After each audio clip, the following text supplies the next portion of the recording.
Dear students, let's study non-metallic oxides.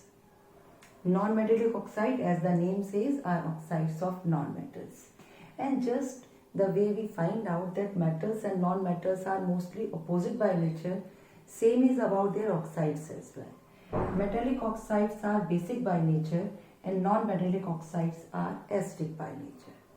Few exceptional metallic oxides are amphoteric by nature and few exceptional non-metallic oxides are neutral by nature.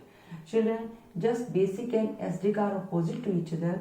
Amphoteric and neutral are also very opposite to each other because amphoteric means both acidic as well as basic, whereas neutral means neither acidic nor basic.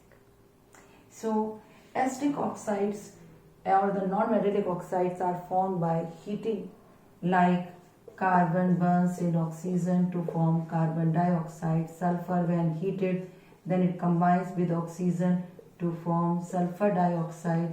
Hydrogen as well combines with oxygen when it burns to form water. Similarly, phosphorus, when burns or heated, it combines to form phosphorus pentaoxide. Most of non-metallic oxides like carbon dioxide, sulfur dioxide, water, phosphorus pentaoxide, NO2, etc. are acidic by nature. And opposite to metallic oxide, they are not that some of them are soluble in water and some of them are not. With hardly any exception, all the acidic oxides or non-metallic oxides are soluble in water and they form corresponding acids. Bases dissolve in water to form corresponding alkalis like NaOH, whereas acidic oxide dissolve in water to form corresponding acids.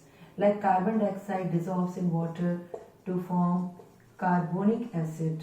Sulfur dioxide dissolves in water to form sulfurous acid. Water we should not have written in this because hydrogen oxide is not acidic by nature, it is neutral by nature. So we'll write phosphorus pentaoxide is acidic by nature and it dissolves in water to form phosphoric acid S3PO4. So all these are nitrogen dioxide as well dissolves in water to form corresponding acid. 2NO2 will form HNO3 plus HNO2.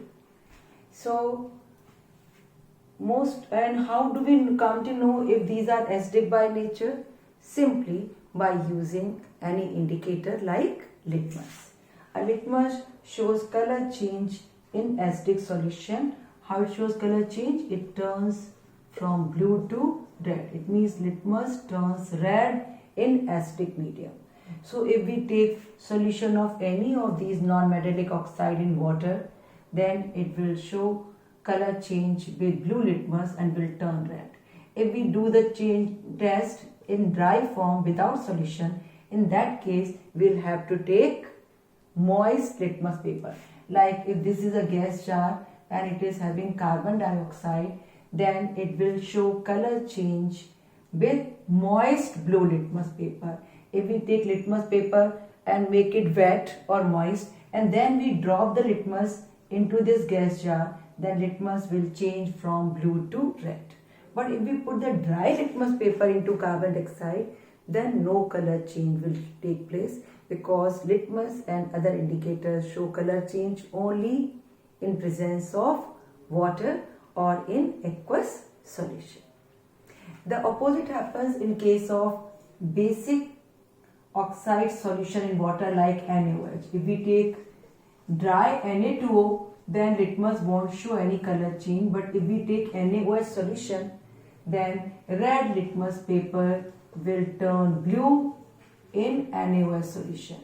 So if a oxide is given and you are told this is a oxide of metal or non-metal, find out whether it is a metallic oxide or non-metallic oxide. Then we make it solution in water. the test will be given only if it is a basic or acidic oxide. Amphoteric and neutral won't give this test. But otherwise, if it is a basic oxide and is soluble in water, like Na2O will form NaOH, or calcium oxide will form CaOH whole twice, in that case a color change will be shown, and you will understand that this is a basic solution. Like this is lime water, and if you put red litmus paper into it, then it will turn blue, because this is an alkali, and alkalis means base, means basic by nature. So the summary is that oxides may be of two categories, metallic and non-metallic oxide. Metallic oxides are mostly basic by nature, but some of them are amphoteric. Metallic oxides, which are basic by nature, if they are soluble in water, then they form their corresponding hydroxide and are called alkalis. Non-metallic oxides are mostly acidic by nature, but some of them are neutral by nature. If they are acidic, then they turn blue litmus to red, and they all are soluble in water. When it comes to neutral oxides, there are some exceptional non-metallic oxides like water, like nitric oxide, like carbon monoxide, like nitrous oxide. So these oxides, two oxides of nitrogen, one oxide of carbon, because you know carbon dioxide is acidic by nature, and hydrogen oxide are example of those non-metallic oxides which are neutral by nature. Okay.